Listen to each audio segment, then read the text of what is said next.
Bonjour à tous. J'ai l'impression d'être à un meeting politique, mais bon, on va faire un truc beaucoup plus sympa. Aujourd'hui, on va parler d'un sujet qui est en train de changer, de transformer profondément le e-commerce.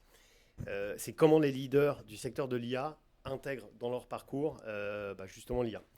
Et comment est-ce qu'il faut se préparer, et comment certains se préparent déjà à ce qu'on appelle l'agentic commerce ou l'Universal Commerce Protocol dont vous avez tous entendu parler.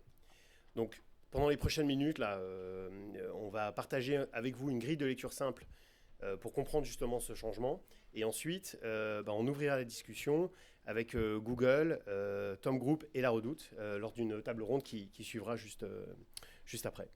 Donc, la question centrale, en fait, elle est simple, c'est pourquoi et surtout comment intégrer l'IA dans les parcours clients aujourd'hui. On sait tous que l'IA n'est plus seulement un outil d'optimisation, c'est une infrastructure marketing et ça va changer la manière, et ça change déjà la manière dont les produits sont découverts, dont ils sont comparés et dont ils sont achetés. Alors, quelques mots sur DataYads. DataYads, aujourd'hui, nous on travaille avec 70 marques dans près de 20 pays.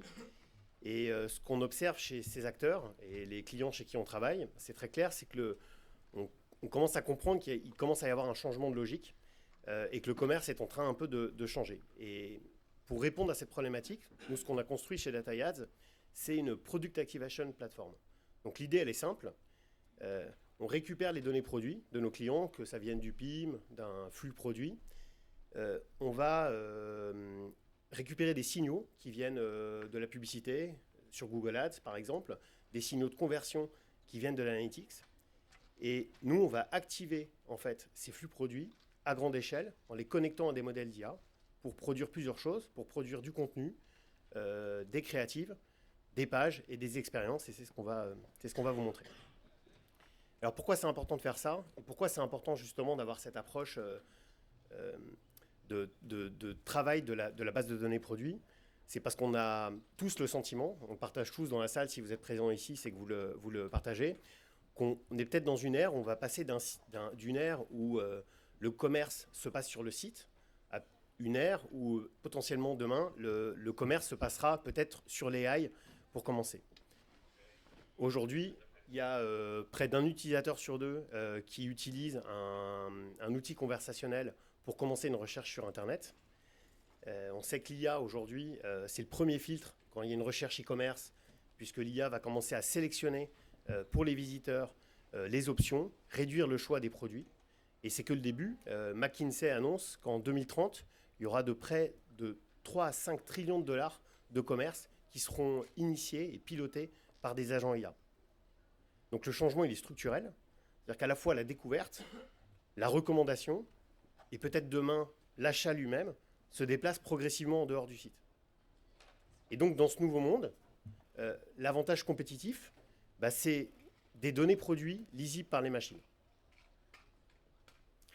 Donc on voit bien que ça crée des nouvelles règles, ça crée une nouvelle pression. Tous ceux qui font du Google, des campagnes sur Google, voient que Google Merchant Center demande de plus en plus de champs. Sur Meta, vous avez aussi un besoin de plus en plus important de générer des créatives par SKU. Et donc les besoins explosent des plateformes et les contenus doivent être de plus en plus structurés. Mais de l'autre côté, il y a une opportunité. L'IA, elle est aussi super utile quand on est une marque, quand on est un retailer, pour aller justement générer ces contenus. McKinsey dit qu'on peut gagner entre 5 et 15% de temps et de budget d'économie en production de contenu digital en utilisant l'IA. Je pense même qu'on peut même aller peut-être un petit peu au-dessus. Donc, face à ce changement, les 5 takeaways, les 5 choses en tout cas chez DataYads, on pense qui sont des sujets stratégiques qui peuvent être adressés, sont les suivants. Merci, je le prendrai juste après. Merci. Le premier, c'est la structuration du flux produit. Donc, globalement, c'est rendre vos données produits lisibles dans les plateformes publicitaires. Ici, je parle de Meta Business Manager, de Google Merchant Center, pour que vos produits soient visibles dans les moteurs de recherche et soient visibles dans les LLM. Le deuxième levier qui peut être activé, c'est justement nourrir ces plateformes de contenu créatif pour présenter vos produits. Donc là, le sujet, c'est produire à grande échelle des images, des vidéos, des variantes créatives adapté à chaque produit, mais surtout à chaque canal. On n'envoie pas la même information à Google et à Meta, par exemple. Le troisième levier, c'est de travailler les landing pages, l'arrivée des visiteurs. On a fait en sorte que les gens viennent sur le site. Il faut transformer ce trafic qui est issu de trafic qui n'ont rien à voir. Quand je viens de ChatGPT, de Gemini ou de Instagram, j'ai pas besoin d'avoir la même expérience de découverte et de conversion pour un produit. Le quatrième levier, c'est d'intégrer l'Agentic AI au sein des sites e-commerce. Donc faire en sorte, une fois que quelqu'un est venu sur le site, de proposer, en alternative à une navigation classique, de pouvoir interagir avec une interface conversationnelle. Et le dernier, c'est aussi un sujet, je pense, qui doit vous tenir à cœur, c'est comment construire ma fiche produit en 2026. Peut-être que la fiche produit de 2025 ne doit pas être celle de 2026, et il faut sans doute, dans la fiche produit 2026, intégrer plus de contenu pour les LLM, pour le SGIO, et aussi pour les visiteurs. Mais ces sujets, ils doivent fonctionner ensemble. Parce que le commerce, ce n'est pas un tunnel unique, et c'est un système distribué entre la publicité et le site internet. Donc c'est pour ça que nous, chez DataHeads, on parle d'activation produit unifié. Le produit devient la brique centrale, et à partir du flux produit, on peut activer les publicités, les créatives, les pages d'atterrissage, l'expérience on-site, et ensuite les contenus SEO et GIO. Et donc, notre idée, c'est que le centre de gravité qui était avant très tourné sur le CMS se tourne peut-être un peu plus sur le flux produit. Donc si on rentre dans le détail dans ces 5 points et qu'on se concentre sur les 2 premiers leviers qui sont plutôt liés à la publicité, donc le flux produit et les contenus visuels, pour être capable d'optimiser un flux produit, j'ai 2 options. Soit je le fais manuellement, c'est un peu ennuyeux, surtout quand on a des dizaines de milliers de produits. Soit j'utilise des LLM, et coup de bol, les LLM, ils sont super pratiques pour identifier des attributs sur des produits. Ils comprennent les caractéristiques produits et ils permettent très facilement de compléter ou d'aller créer des attributs qui peuvent manquer.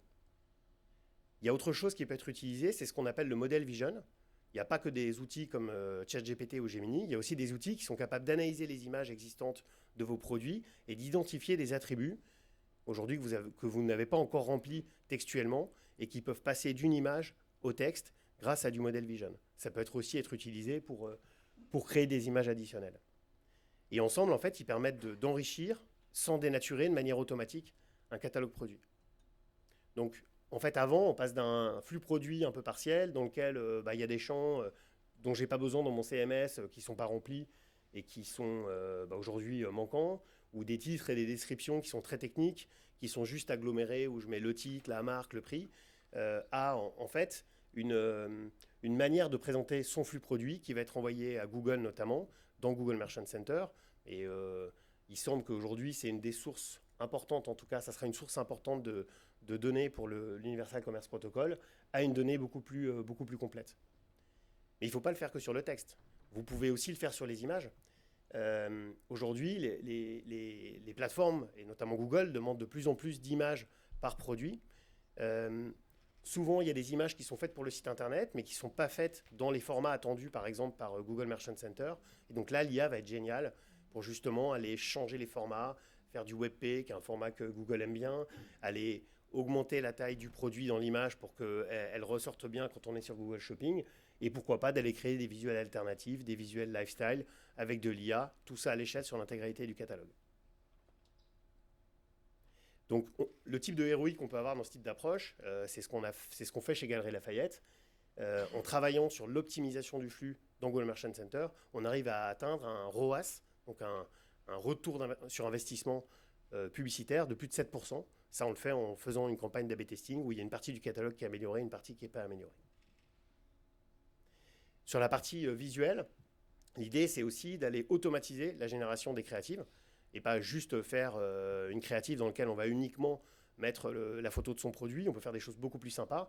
On peut aller mettre passer de catalogue ads au catalogue product vidéo, dans lequel on va aller travailler pour les environnements Instagram, pour les environnements Facebook, des visuels qui vont être animés. Et en fait, ce à quoi on veut arriver, c'est ça. C'est avoir par SKU, par variante de produits, une quinzaine, une vingtaine de déclinaisons créatives envoyées aux plateformes publicitaires, puisque c'est elles qui vont choisir et tester l'ensemble de ces formats sur leur audience et trouver celles et ceux qui marchent le mieux. Donc là, on a vu ce qu'on pouvait faire sur la partie ads. Maintenant, on va regarder ce qu'on va faire une fois que les visiteurs arrivent sur le site. C'est là qu'interviennent les landing pages, l'agentique et les fiches produits. Donc, en fait, grâce à l'IA, on peut aussi créer des expériences adaptées au canal d'origine. Quand je viens, par exemple, d'un post organique sur Meta ou d'un post publicitaire sur Meta, arriver sur une fiche produit, même si j'ai envie de vendre mon produit, bah, c'est peut-être pas forcément la meilleure page d'arrivée. Et bah, avec l'IA, on peut facilement créer des pages d'atterrissage qui vont être dynamiques, qui vont être beaucoup plus proches de la plateforme d'origine du visiteur et qui vont diminuer le taux de rebond et engager les visiteurs.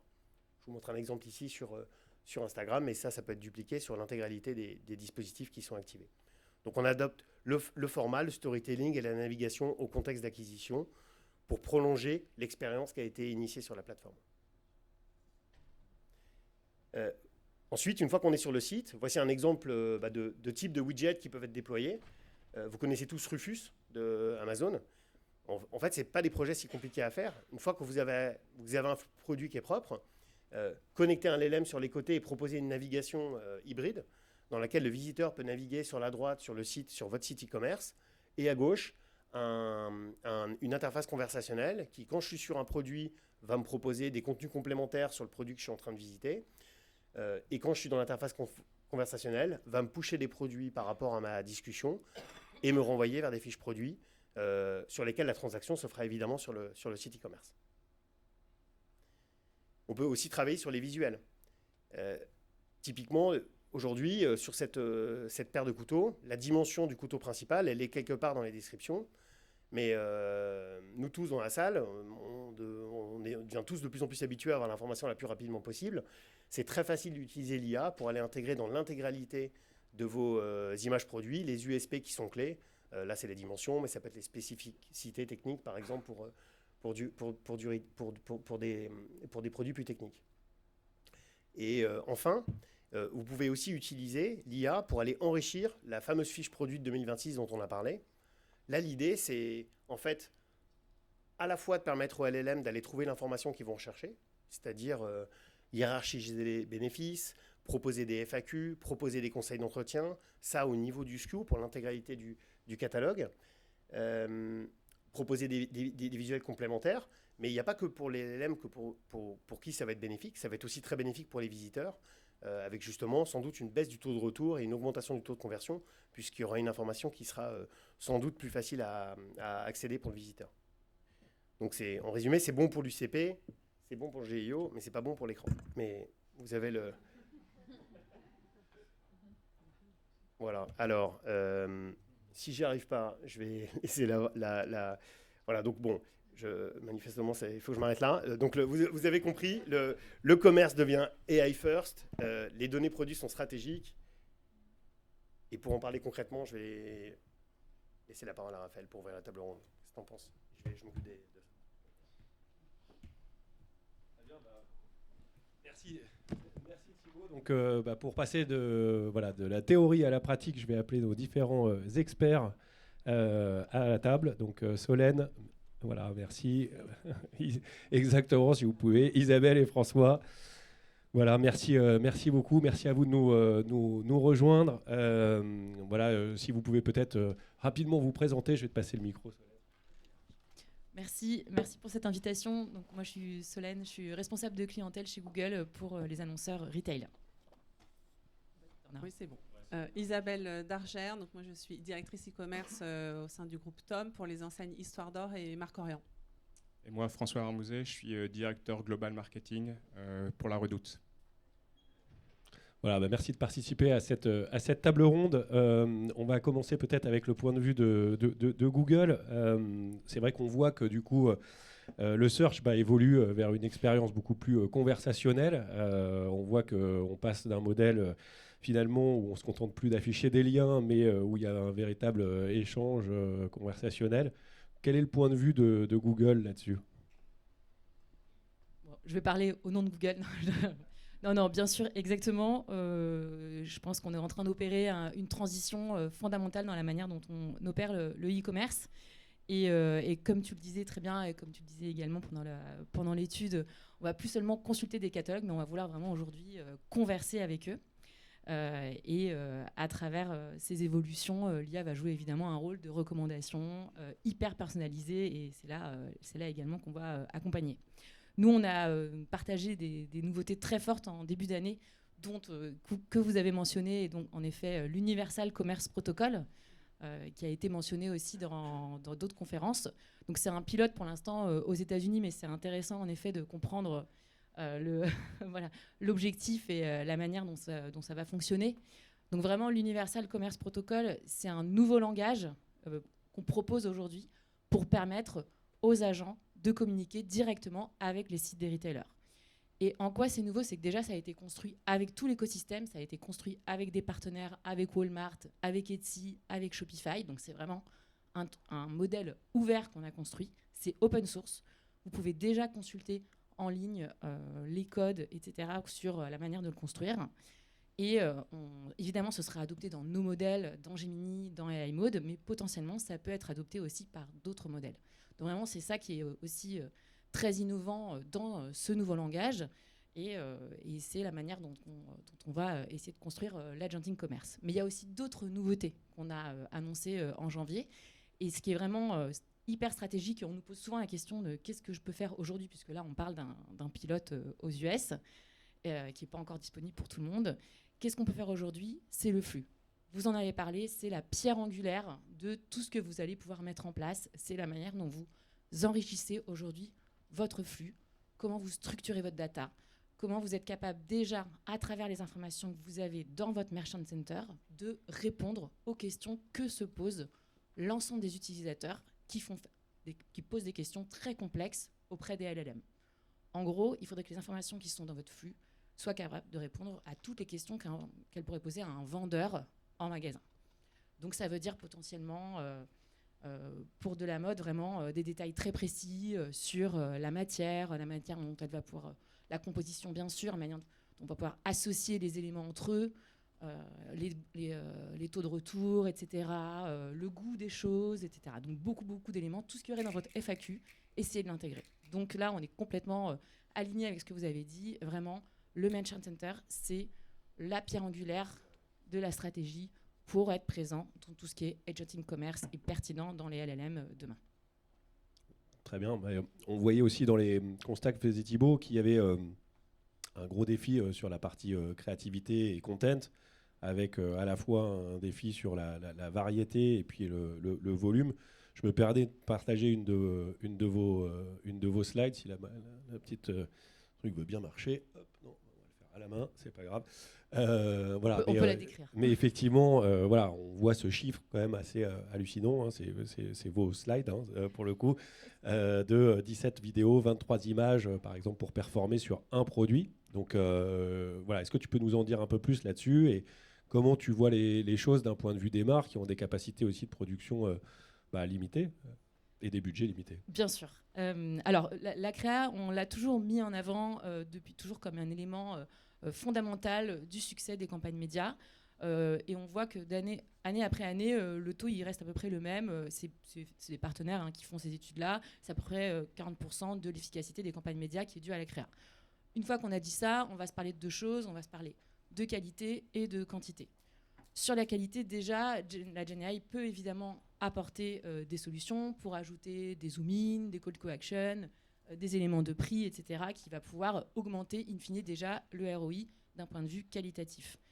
Et également, on se parle évidemment de quantité. Et en fait, c'est assez simple. Pourquoi il y a besoin d'autant d'éléments? C'est que déjà, on ne va pas avoir exactement les mêmes objectifs en fonction du niveau de funnel sur lesquels on se place, ce qui veut dire qu'on va peut-être avoir des petites différences dans la manière dont on veut adresser nos consommateurs, et ensuite on veut adresser nos consommateurs partout où ils sont. Si je prends YouTube par exemple, il va y avoir du short, de la télé connectée, de l'in-stream, de l'in-feed, ça veut dire du vertical, de l'horizontal, ça veut dire des éléments courts, des éléments plus longs, des éléments où l'attention elle est plus facilement lisible que d'autres. Donc on va devoir en effet assez vite avoir une multiplicité d'assets. Et en plus de ça, c'est les études qui le prouvent, il faut avoir des variantes pour ne pas fatiguer l'utilisateur, pour continuer à attirer l'attention, puisqu'on est toujours constamment dans cette bataille de l'attention. Donc on est complètement, on a conscience que c'est beaucoup, et en plus on se parle nous que de la recommandation de Google, mais on imagine que c'est la même chose sur les autres plateformes et que c'est un défi technique. La GenAI, bien sûr, est une super solution pour adresser ce challenge-là, puisque facilement, à partir d'un élément créatif, d'une big ID qui sera la même partout, on va pouvoir décliner sur des contenus horizontaux, verticaux, plus courts, ajouter quelques call to action, réduire et s'adapter à l'ensemble de ces formats. Et bien sûr, là-dessus, il y a aussi besoin d'une expertise, d'un accompagnement, parce que qui dit créa dit quand même brand guidelines, dit que bien sûr, on va utiliser la GenAI pour apporter une solution technique et une solution qui apporte de la productivité avec des gains de coûts, mais il faut pouvoir avoir une méthodologie, un accompagnement pour le faire, tout en respectant bien sûr les guidelines de chaque marque. Très bien, on parle un peu business case, on a pas mal de collaborations ensemble, on a choisi notamment le groupe SEB. Est-ce que tu peux nous parler un petit peu des gains que vous avez observés dans cette collaboration avec DataYads? Donc collaboration entre DataYads, Groupe SEB et iProspect. L'objectif évidemment c'était d'améliorer la visibilité des annonces de Groupe SEB, à la fois d'un point de vue visuel mais également d'un point de vue sémantique. Et il y a eu tout un travail qui a été fait sur les titres, sur les descriptions, sur les attributs, avec des résultats incroyables. Il y a eu plus de 19% de ventes incrémentales et également des gains en termes de CPC et des gains en termes de trafic on-site. Et je pense que ce qui est intéressant aussi dans ce cas et dans tous les projets qu'on a menés ensemble ou qu'on mène avec l'ensemble des partenaires, il y a vraiment une phase d'audit qui est hyper importante pour comprendre. Évidemment, on ne va pas optimiser de la même manière les titres et descriptions en fonction des catégories, même là au sein de Groupe SEB en fonction de leurs différentes catégories. Et c'est vraiment là où vous avez besoin d'une expertise, d'une méthodologie aussi de test pour mesurer l'incrément. Et tous ces éléments-là sont essentiels. Nous, on aime bien dire évidemment que la GenAI est un outil incroyable, bien sûr, évidemment, mais c'est pas un outil magique. Ça a besoin, bien sûr, d'avoir ces éléments de méthodologie et d'accompagnement pour performer au niveau d'un cas comme celui de Groupe SEB. Très bien, on voit qu'il y a un petit lien YouTube. Vous pouvez retrouver cette vidéo sur le YouTube de DataYads pour en savoir plus sur ce cas. On va parler, du coup, on va rester sur la partie acquisition et puis s'intéresser un petit peu plus aux logiques aussi de production créative, parce que c'est vrai que c'est là où il y a un challenge quand même particulièrement important. Donc, avec François de La Redoute, peut-être là, on va orienter un petit peu plus le débat autour de Meta. Et ton mix Meta, il est assez clair. Tu es un e-commerçant pur et dur. Donc, voilà, c'est 80 à 90% d'investissement sur les product ads et 10-20% plutôt sur le côté brand, haut de tunnel.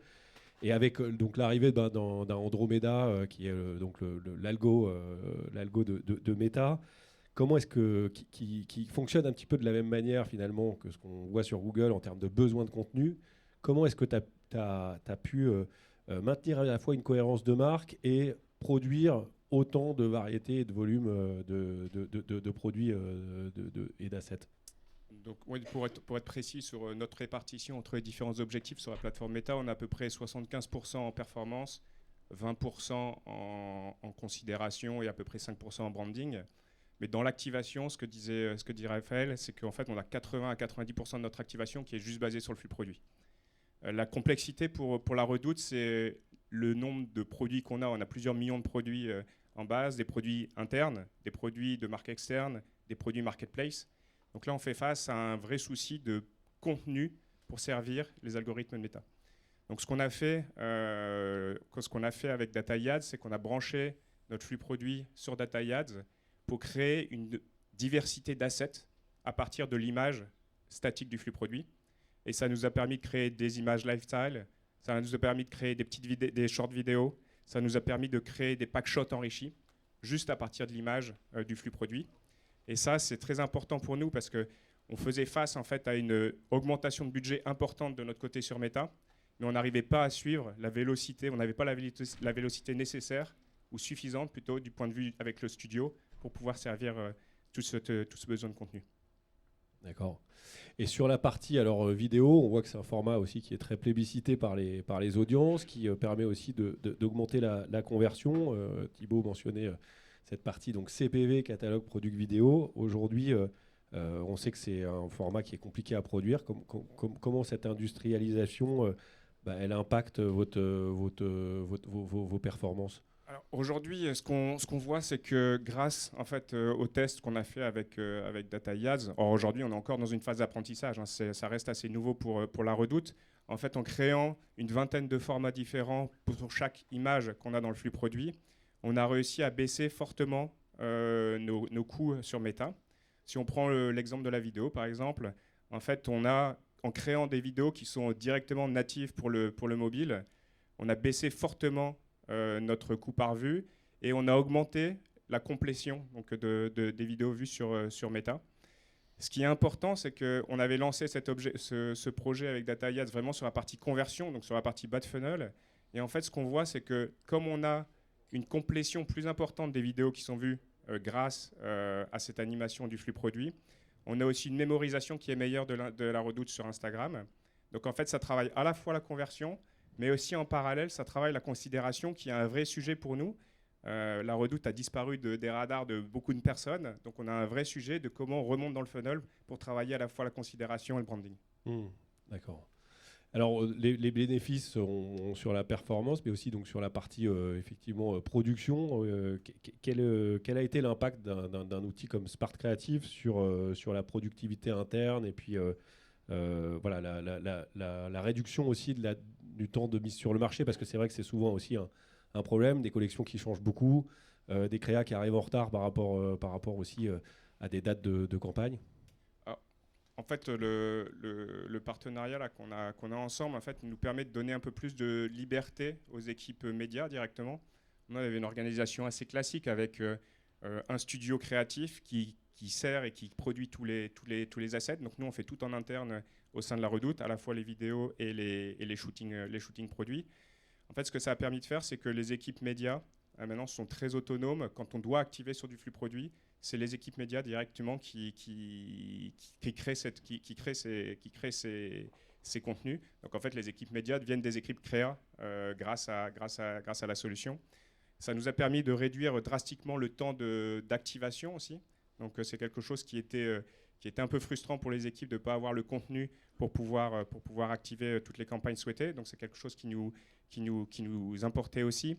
Et le choix qu'on a fait, c'est d'internaliser toute cette technologie. Donc là, on est encore dans une phase d'apprentissage. Les équipes, elles n'étaient pas forcément habituées à faire ça.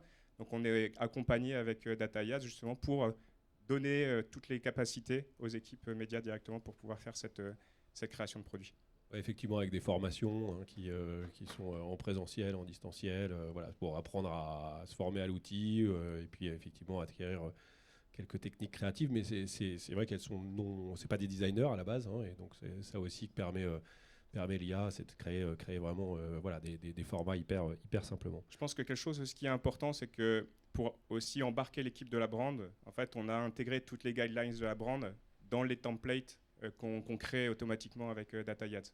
Ouais, t'as raison, c'est super important de le mentionner. Alors là-dessus, on a des profils et des projets clients sur lesquels on fonctionne en mode hybride avec la brand qui est impliquée ou pas, ou alors même qui pilote aussi directement aussi la production.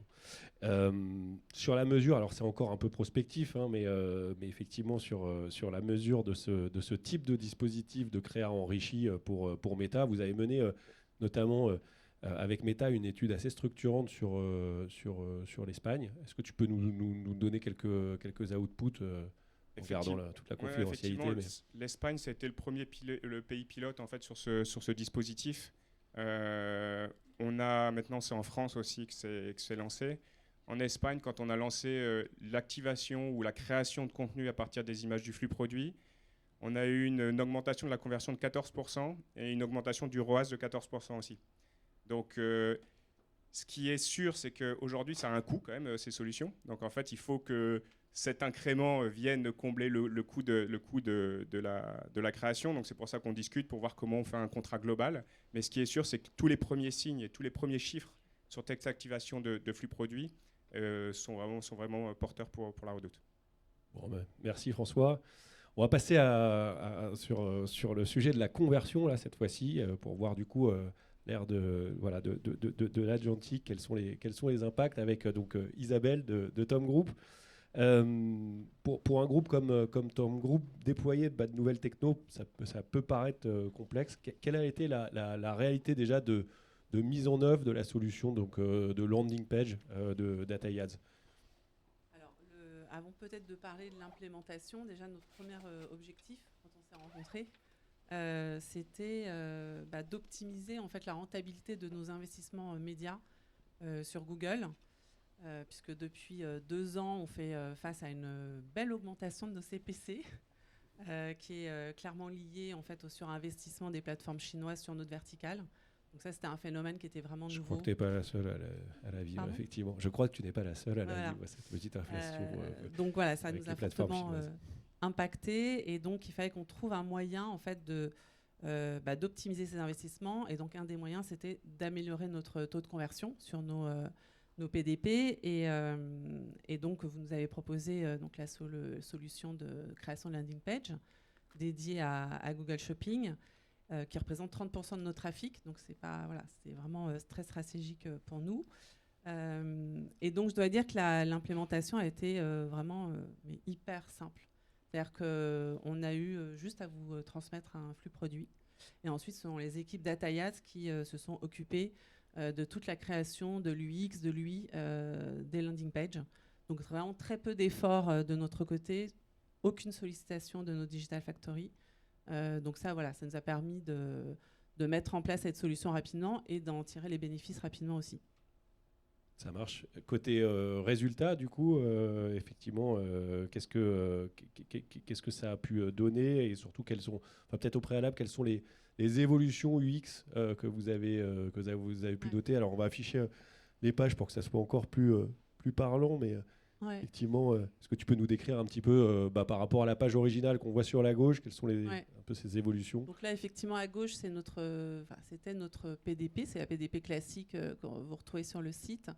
Et là, notre objectif pour le trafic shopping, c'était vraiment de l'orienter découverte produit. Parce qu'on est parti du principe que quelqu'un qui clique sur un produit dans Shopping n'a pas le même besoin que quelqu'un qui est déjà sur notre site, qui a déjà navigué, qui a déjà visité le catalogue et qui arrive sur une PDP. Donc là, on est vraiment dans une logique d'exploration. Donc on a intégré un petit module de produits similaires qu'on a même mis avant le Hero Product. Donc ça, c'est des itérations qu'on a fait ensemble et issues des A/B tests. On a mis en avant aussi un CTA à tout carte classique et un retrait en magasin. Donc voilà, ça c'est vraiment le fruit de différents A/B tests. Je crois qu'on le voit après d'ailleurs, parce qu'on a fait pas mal d'itérations avec les équipes DataYads. Et donc à chaque fois, on challenge la solution gagnante en permanence. Donc ça aussi, si on l'avait fait en interne, ça aurait mis des mois. Donc là, c'est vraiment très très facile à mettre en place. Et donc voilà, donc on est plutôt satisfait. Ce qu'on voit aussi, donc effectivement, c'est que c'est pas un projet figé. Il y a eu plusieurs itérations dans le temps, donc avec des phases d'A/B test et puis ensuite de généralisation. Aussi, est-ce que ces pages maintenant on les limite avec vous à l'acquisition payante? Je crois que l'exemple là sur la partie sur une partie plus directe. Est-ce que tu peux nous en parler un petit peu aussi de cette partie-là? Oui, c'est vrai que là, on a lancé un POC sur des landings dédiés à nos trafics newsletter. Parce qu'on avait une problématique qui était que on avait de très jolis newsletters avec des belles mises en avant de nos produits. Et ensuite, c'était difficile, une fois qu'on avait cliqué dans la newsletter, de retrouver le produit qu'on avait mis en avant pour illustrer la catégorie bague, collier, etc. Donc là, on a mis en place une landing page également où on met effectivement le Hero Product en avant, mais aussi les produits qu'on retrouve dans la newsletter. Donc l'objectif, c'est d'optimiser aussi le taux de conversion sur ce canal-là.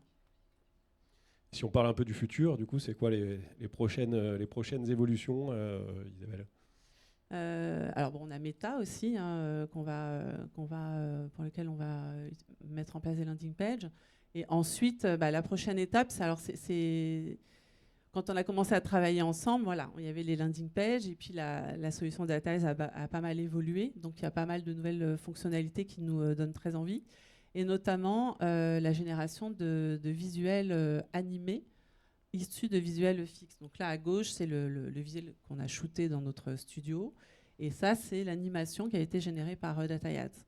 Et donc l'idée pour nous, c'est ensuite de tester ces formats-là sur nos landing pages pour les rendre un peu plus sexy et pour qu'elles collent aussi encore plus à l'image de marque d'Histoire d'Or. Super. Écoute, merci pour ce témoignage. Merci à vous trois pour ce témoignage et cette plongée donc, dans vos stratégies.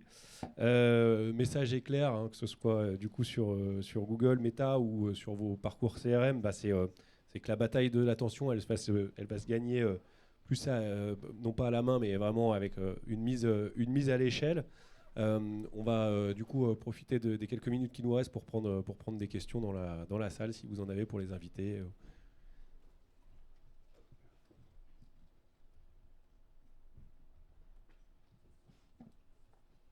Bonjour, Mickaël Maraval d'Orange.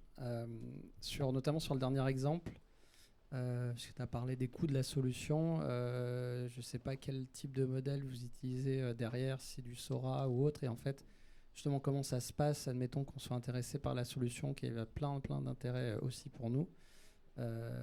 Voilà, est-ce que finalement, c'est vous qui refacturez les tokens et autres, ou c'est directement nous qui les achetons, enfin voilà, modèle financier. Oui, alors en fait la plateforme s'appuie sur des partenariats avec une trentaine de solutions de LLM.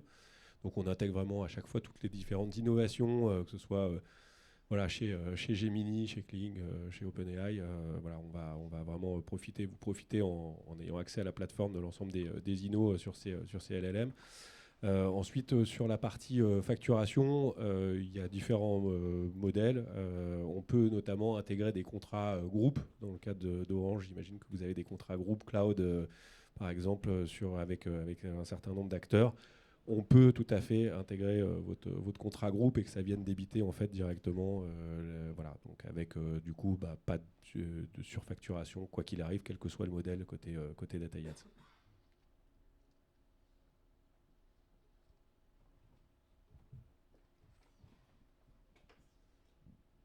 Est-ce que vous avez indiqué sur vos sites que c'est des visuels générés par l'IA ou optimisés par l'IA ? Alors pour le moment, l'exemple d'Histoire d'Or est un exemple fictif, mais on a pas mal de clients qui ont déjà franchi le pas. Aujourd'hui, la réglementation sur l'IA, elle laisse encore jusqu'à fin 2026 du coup pour indiquer effectivement qu'un contenu est généré par IA. Donc il y a différents cas de figure. Il y a des clients à nous qui préfèrent l'indiquer directement en avance de phase par rapport à la législation, à l'évolution de cette législation, et puis d'autres qui du coup ne préfèrent pas le faire. Je précise juste que c'est un niveau européen. Les US notamment sont pas concernés par cet IA Act, donc on est dans une flexibilité beaucoup plus forte.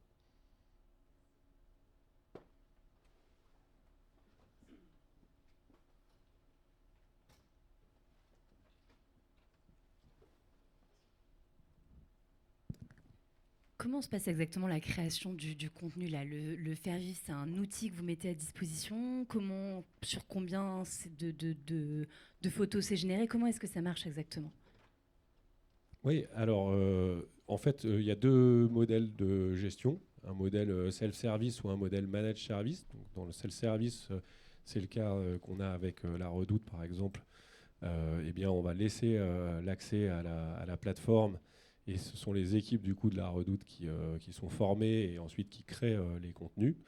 Et puis dans un cas comme celui de Tom aujourd'hui, sur la partie landing page, c'est du managed service. Et donc là, on va avoir une équipe de Customer Success qui vont gérer du coup toute la partie production des assets. Ça répond à votre question ? Ok, super.